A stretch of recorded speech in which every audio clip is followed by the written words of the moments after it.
Check 1, 2. Alrighty. So let's get to it. Alrighty. Welcome back, everyone. This is Brad Clark here.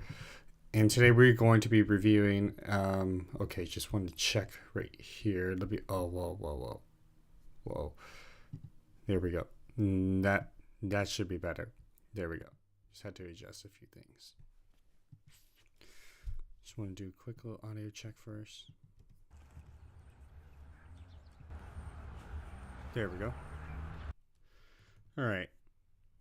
So, yeah, welcome back, everyone. This is the Slit Live commentary.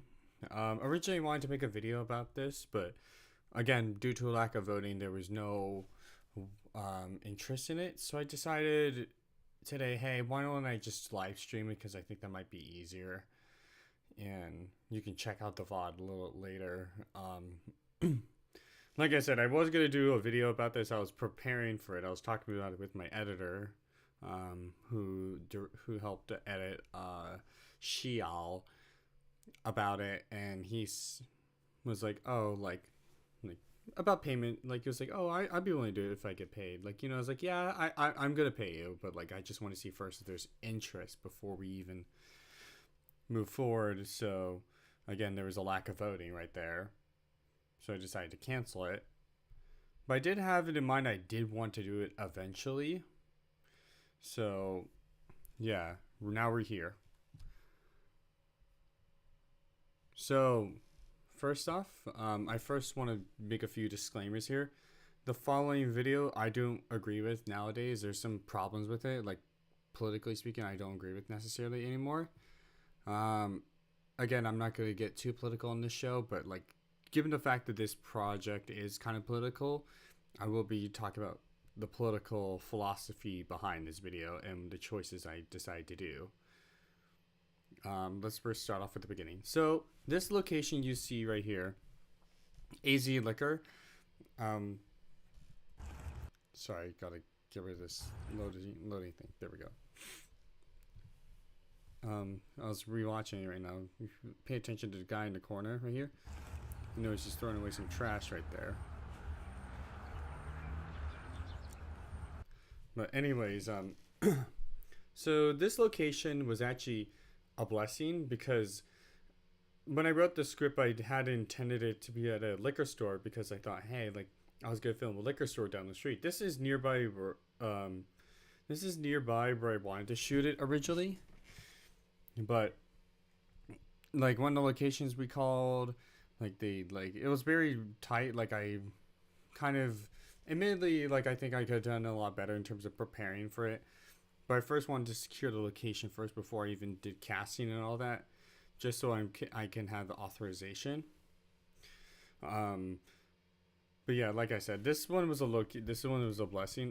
One of the reason how I even got this location to begin with was there was a bit of a deal, so to speak. So the owner of the store said he wouldn't mind me shooting there. So my neighbor did, as a compensation, you let Brad shoot here, and I'll give you an art piece, right? His name's Tim Savvy, great artist. But yeah, that was the deal. And like I said, it was kind of like a, it was really cool. Once I'm done with this, watching this video, I'm going to read the chat and answer questions wherever I can. But, yeah. Here's the first error right here. He's still wearing his mask. So we shot this around February of 2021, and during the COVID-19 pandemic. And that obviously had complications in itself. Like, so when I went to liquor stores to go talk to them, I was like, hey, like, if you want, I could do some testing beforehand of the actors, right? Just for safety precautions, right? Because I want them to be comfortable when I'm shooting there, and I want the actors to feel secure when they're shooting, when they're at the location. But yeah, anyways, this is one of the biggest problems is this lack of synchronized sound. But yeah.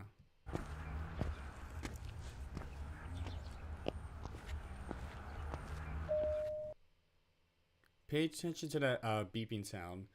I'll get to the symbolism in a little bit. So that's beep 1. Let's listen to it one more time.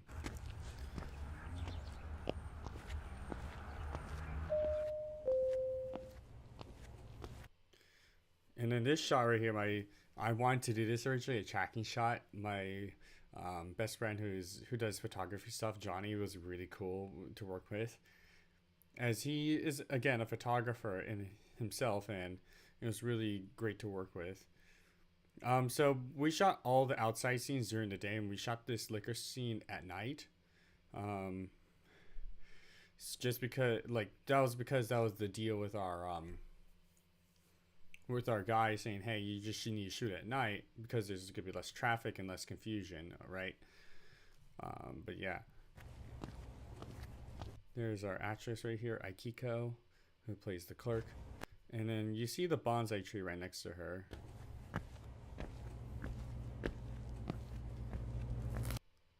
Now, to be honest, I don't know why this made him grab a bag of Lay's barbecue. It was just because, just for reasons.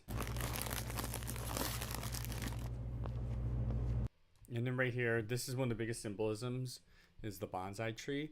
So he touches the rim of it. If you watch right here, yeah, he touches the rim, right? Whereas later in the shot, Aikiko touches the plant. The reason why I did a bonsai tree is because one of the few things I want to try to do, at least when it comes to filmmaking, and at least for my storytelling, is in the movie The Godfather, there's oranges, and every single time you see oranges on the screen, it means someone's gonna die. And in the film world, when oranges are used, it means someone's gonna die. At least the one time I don't think that's the case is certain movies, like Chased by Dinosaurs has oranges spill, but it's implied that the characters die, but you see them later on in Prehistoric Park. But anyways, that was my intentional symbolism for this was Eastern Asian culture, with bonsai trees being very good signs of I think good luck, if I recall correctly, and fortune. But in this context of my thing, I'm gonna do the kind of the polar opposite, or bonsai trees, if you touch them or touch leaves or stuff like that, yeah, go touch grass, I know. It means something much more sinister, and it means you're gonna, basically it's the death oranges death thing, like I just described. And one more thing before I say this, this video is fair use because this is my video and I'm doing a commentary on it. That was actually, that sound right here, the bottle sound, that was actually done live on the state live. That was not ADR'd whatsoever. A lot, listening to it now, I wish some of the sound mixing was a lot better. As myself, CJ, and one of my other editors, Anna, the three of us edited. I set up the timeline, so to speak. Then I handed it over to CJ, but I didn't hear anything back from CJ. So then I went to Anna. Then there was a bunch of confusion, which is my fault. But I think that's one of the biggest critiques was the sound mixing. But anyways, let me fast forward a little bit. So looking back, there's a lot of 3 and 4 symbolism. There's the hand sanitizer. There's the 4s, and of course there's the bonsai and the alcohol and the chips. We'll get to the 4 symbolism, don't worry.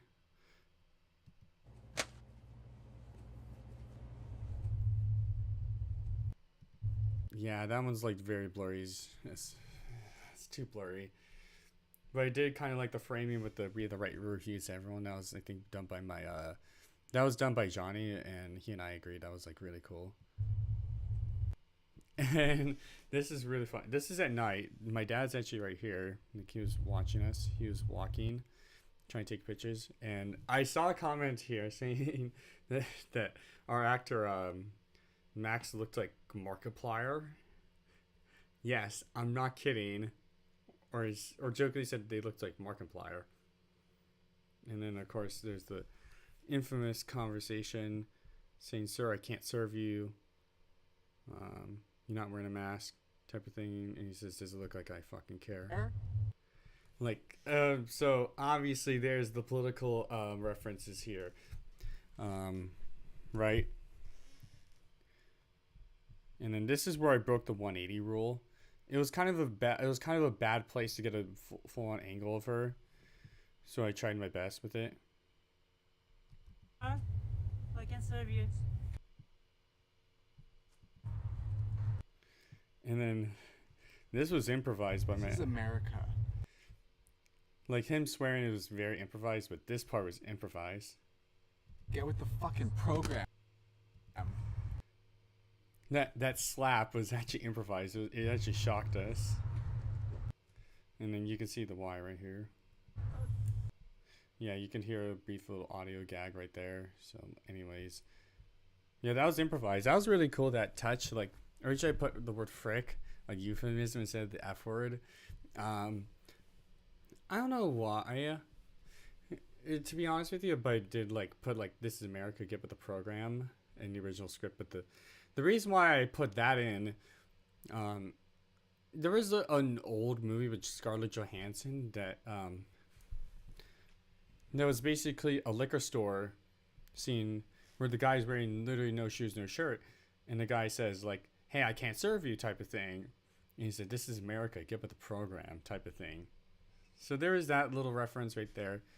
And of course, with the COVID-19 stuff, I guess looking back, it was meant to more imply, at least my mindset back then was discrimination against and racism, because that was like a big thing because of the Black Lives Matter and Stop Asian Hate movements back in those 2 years, back in 2021, 2020. Okay, fine. Whatever. That'll be $4. 4 right there. There's that symbolism. 4.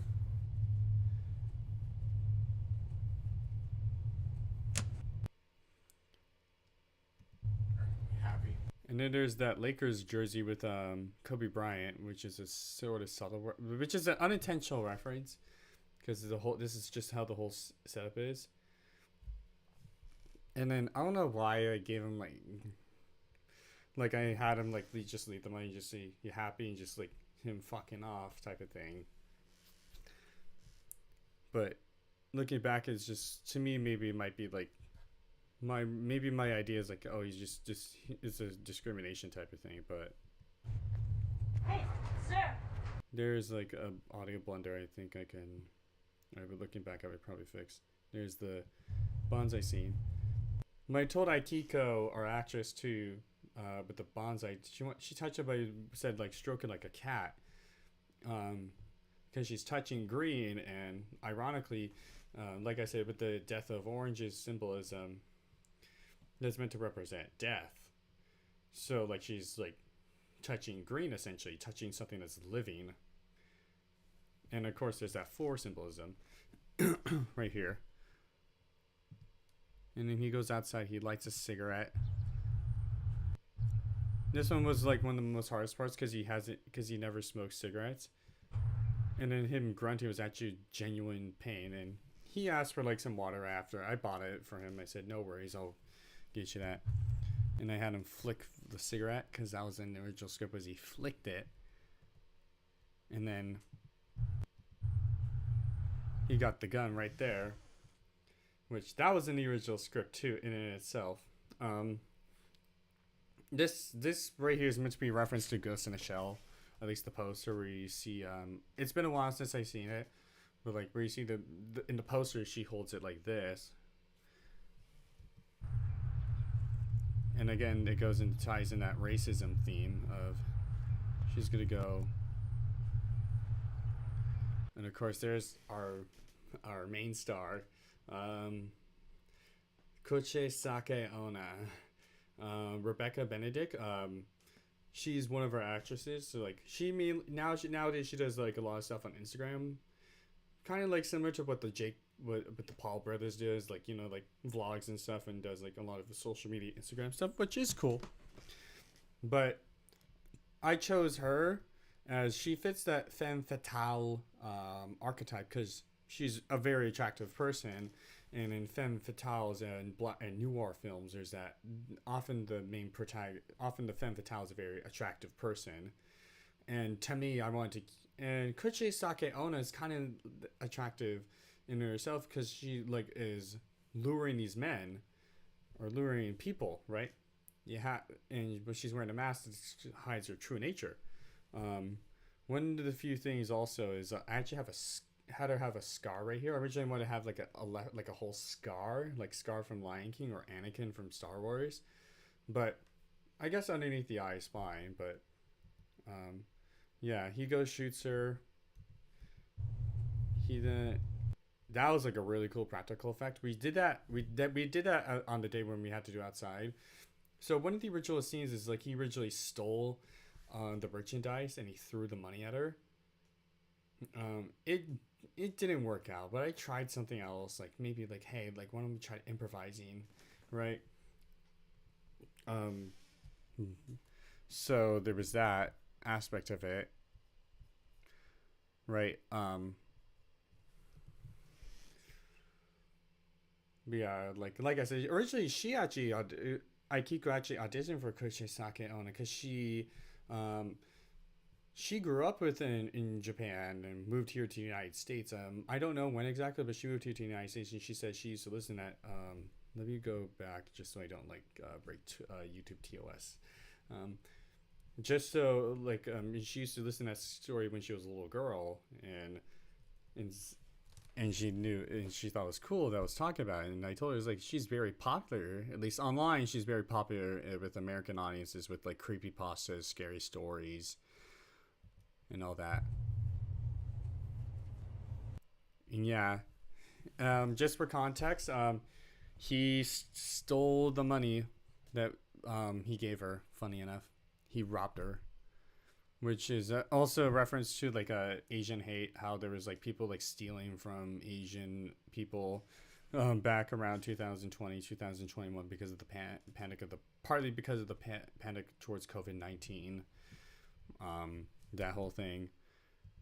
And then this shot, unlike the other shots, was not shot on a camera. This was shot on an iPhone, because my phone has slow motion, and I decided to like slow it down, just because I thought it'd be interesting. And then he walks away. Originally, I wanted him to walk the other direction, but yeah. So again with the death of oranges. There's the fourth bell. So let me explain that one. In Eastern Asian cultures, specifically Chinese and Japanese, I don't know about Korean, but mainly since we're talking about Japanese urban legend, we're going to focus on that one. Four is kind of seen as a bad number. It's the kanji of it looks like the number, or looks like the kanji 4 looks like death. Let me show you.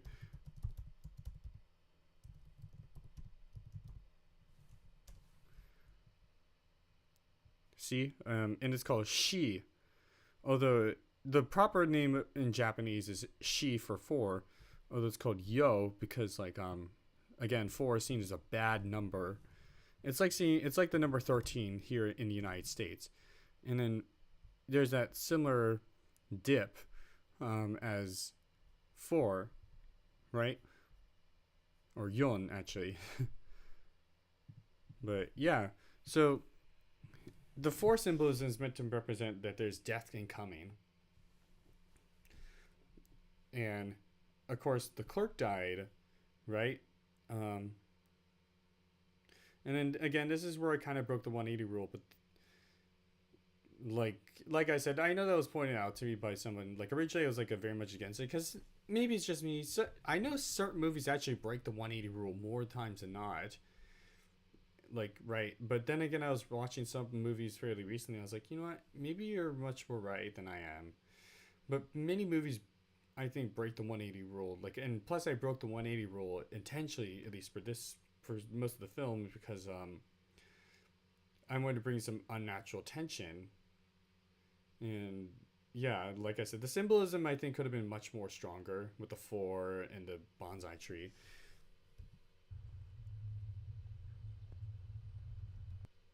And of course, right here, originally wanted to shoot it down the street a little bit more. We decided just to do it here because it was closer. But there's an alleyway a little further down. So then he goes to the trash can. And yes, I know. There's a mango plushie in here. The reason why I decided to put in there just for funsies, just as a reference, a cutesy little reference to the character. As well as this mask, which I actually have that with me. It's actually the Joker, or is meant to be like a Joker-like mask, or like originally I wanted to put a statue in here, but decided just to put like a mask in there, just because I thought it'd be much more interesting. And plus, I couldn't afford to get a statue in there. I mean, my neighbor did have statues, but I didn't really get around to doing that, so it didn't make sense. But yeah, like of course there's the bonsai in there again, which I don't know why I put in there. I think I put in there just to be cool and interesting. But yeah.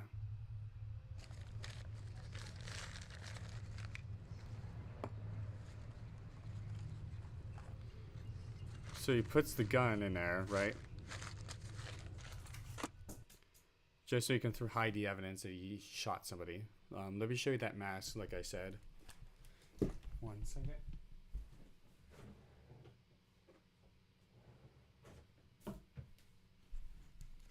This is it. This is the mask I was mentioning.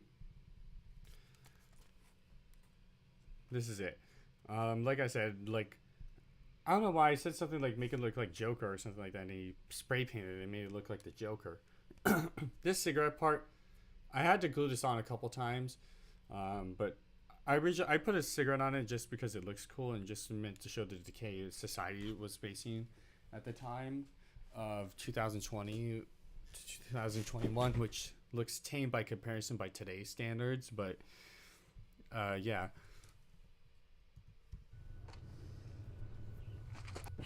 This is my first time using the Stinger. There's the face makeup again. Now I notice that there's a continuity error. You don't see the face makeup.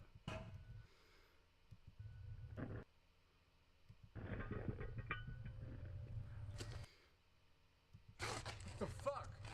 Yeah, that was bad mixing there. But anyways, so in relation to the bottle, I think that was meant to show more shock. His reactions, he kicked the bottle they put down, right?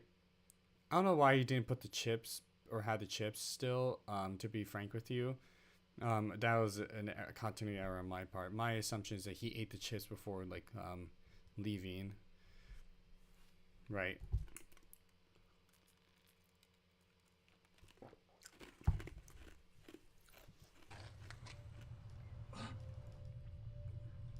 And of course, there's the "Am I Pretty" scene, which broke the 180 rule. But this is my favorite part right here. Like, her name's Angela. I can't remember her last name. She did a beautiful job with the makeup.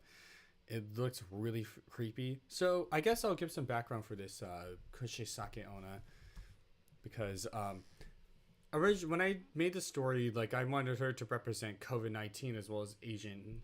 Like I guess like movements like Asian hate, not Asian hate, like stop Asian hate movements or race or like or quote unquote like protests, like you know what I mean, these symbols of, hey, like you killed one of us, we come after you type of thing. Like, you know, like he was in the context of, at least originally when I put it in, he was like kind of like a racist, like a Karen. That was what I was trying to do, is like anti-mask Karens, because those videos were very popular at the time. He killed the cashier, and then Kushisake Onna, who is meant to represent like the anger towards discrimination coming after him type of thing. But yeah, like I said, with her background, at least I kept trying to keep it the original mythology of Kushisake Onna, but not really modernize it, but like I want to add one more detail, which is a scar right here on her left, nearby her left cheek, as a sort of way to say, hey, like the origin of her supposedly fooling around with her husband and getting her mouth cut open still applies. She's still a ghost in this whole thing. But yeah, this part was like one of the hardest parts. One of the hardest scenes to shoot. Not this one, right here. This is the hardest part. Because we had to get the timing just right, just so she can duck down, right? As I remember correctly, there was a video by History Channel where they talked about Kuchi Sake Onna, and they had the teleporting aspect of it. I know that's not always the case with most Kuchi Sake Onna stories, but I wanted to have a teleporting Kuchi Sake Onna just because I thought it'd be much more interesting, as he can't get away from his past or what he did, which was killing basically an innocent clerk, essentially. Again, there's the anti-mass symbolism and death symbolism with that too.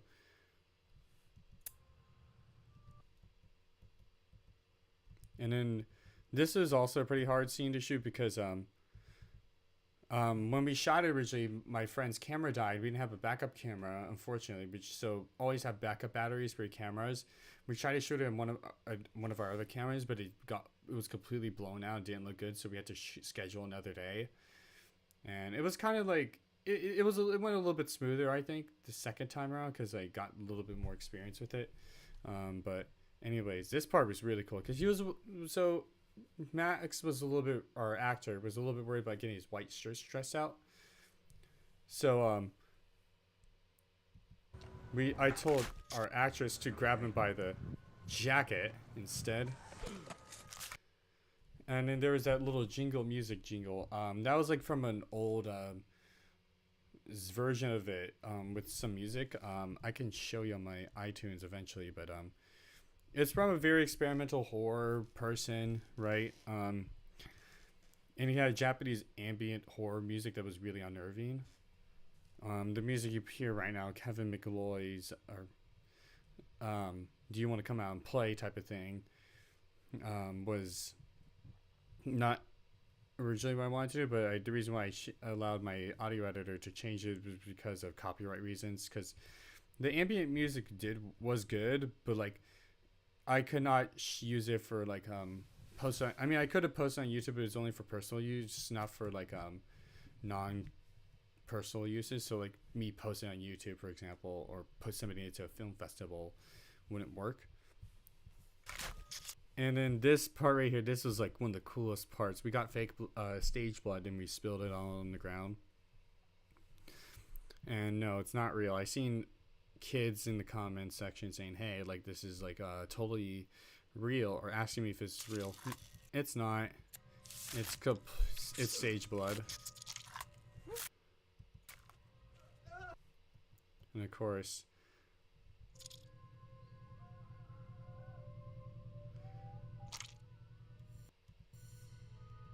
and in this part, this is a reference to how in Easter, at least some samurai, what some samurais do when they clean their swords, they'll wipe it on their arm before putting it away, which I know that's not necessarily the proper way, but I decided to just thought it would be a cool little reference. And then right here, this kick right here, I think that was originally by accident, originally with one of the few shots we took, but I decided for her to do it again, just because it's a little cheeky reference of like screw you type of thing. Yeah, like I said, that's basically the majority of the symbolism was her to be kind of like the whole film essentially was just a quote unquote anti-racist film, so to speak. I don't like saying that word, but like, what do I mean? What I'm saying is like, by anti-racist is like, of you can't get away from your past type of thing, and you know, you can't discriminate against people. So there's that. But like, what do I mean? Okay, so chat's empty. So yeah. Also, if you notice on my YouTube channel, I also did some versions of the project where I had it in gray and then in black and white, and then translated. So Aikiko, like I said, she's from Japan, so I had had her translate the whole project into Japanese, just because I thought, hey, maybe it might be a good idea just to dip into the Japanese market just for fun.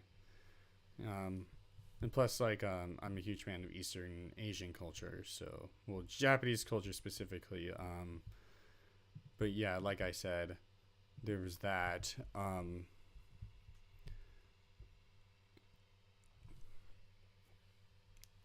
Give me 1 second, please.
Okay, there we go.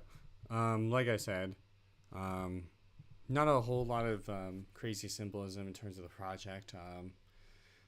Um,